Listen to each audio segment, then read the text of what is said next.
MRI करना पड़ता है देखने के लिए कि उसको कहीं ब्रेन स्टेम का स्ट्रोक तो नहीं हो गया। एक और इसी कैटेगरी की बीमारी है जो बिनाइन पोजिशनल वर्टिगो कहलाती है। बिनाइन का मतलब ये कोई ख़तरनाक नहीं है, पोजीशन का मतलब किसी खास पोजीशन में चक्कर आते हैं और चक्कर आते हैं। ये भी वेस्टिबुलर सिस्टम की एक बीमारी है।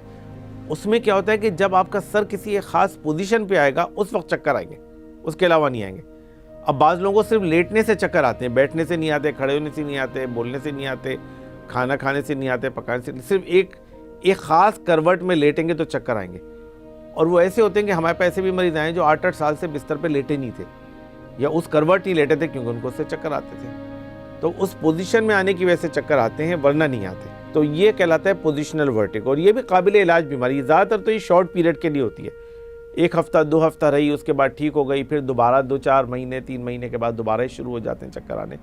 तो ये benign positional vertigo benign problem है, लेकिन रिकरेंट प्रॉब्लम है कि बार बार करके आती है और ज़्यादातर दवाइयों से इसकी सिम्टम्स बेहतर हो जाती हैं। बकिया जो और इसकी बीमारियां हैं वेस्टिबुलर सिस्टम की, उसके लिए काफ़ी वेस्टिबुलर सिस्टम की एक्सरसाइज की ज़रूरत पड़ती है ताकि वेस्टिबुलर सिस्टम स्ट्रॉन्ग हो जाए और वो स्ट्रेस को बर्दाश्त करने काबिल हो जाए, जिसके नतीजे में ज़्यादा वेस्टिबुलर सिस्टम की अलामतें होती हैं। बकिया अब ये जो चक्कर की बीमारी है इसका इलाज 3 तरीक़ों से होता है।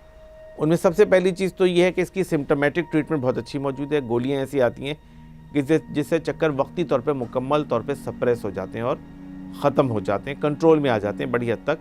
नौजिया वॉमिटिंग कंट्रोल में आ जाता है तो लोग थोड़ा फंक्शन करने काबिल हो जाते हैं। ये तो वक्ती इलाज है इसका।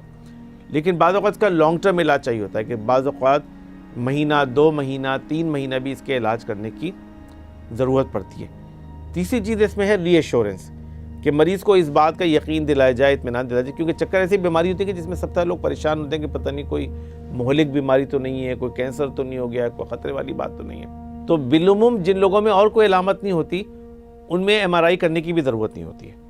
अगर खुदा न खास्ता कोई अलामत और पाई जाए तो फिर आप MRI करके देखेंगे कि उसको स्ट्रोक या फालेज या इस टाइप की कोई चीज़ तो नहीं हुई है। या अगर किसी फ़र्द को पहले से शुगर है, ब्लड प्रेशर है, कोलेस्ट्रॉल है और चक्कर आने शुरू हो गए तो उनमें आप देख सकते हैं कि इसको फालिज या इस टाइप की कोई अलामत तो नहीं हो गई है।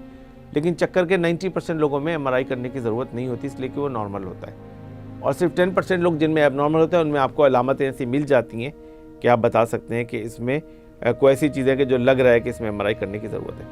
तो तशख़ीस के लिए बाज़ लोगों को MRI की ज़रूरत होती है, बेशतर को ज़रूरत नहीं होती।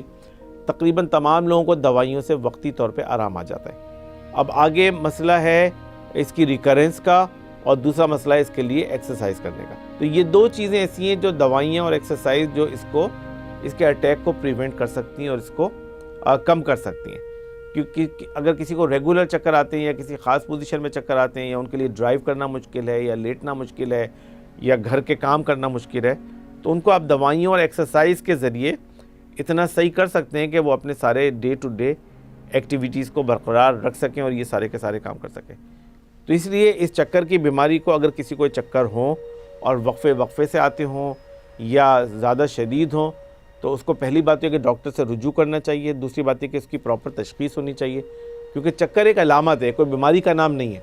तो इस अलामत से और बकिया अलामतों से मिलकर हमें पता होना चाहिए कि ये बीमारी कौन सी है और दूसरे कि उस बीमारी का फिर प्रॉपर ट्रीटमेंट हो।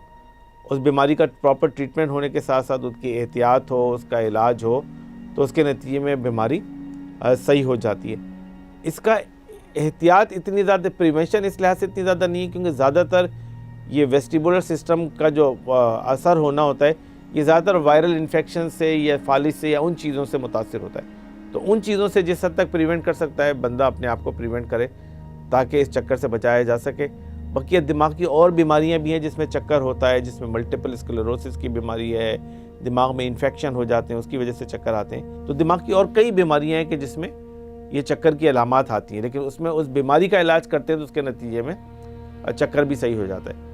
लेकिन एट लार्ज तकरीबन 90-95% मरीज़ ऐसे होते हैं कि जिनके चक्कर की सिम्टम दवाइयों से और इलाज से सही हो जाती है और वो फ्री हो जाते हैं, उनको चक्कर आने बिल्कुल बंद हो जाते हैं। बेशतर लोगों को तो शॉर्ट टर्म में ही बंद हो जाते हैं, बाज़ लोगों को थोड़ा लॉन्ग टर्म इलाज की ज़रूरत पड़ती है।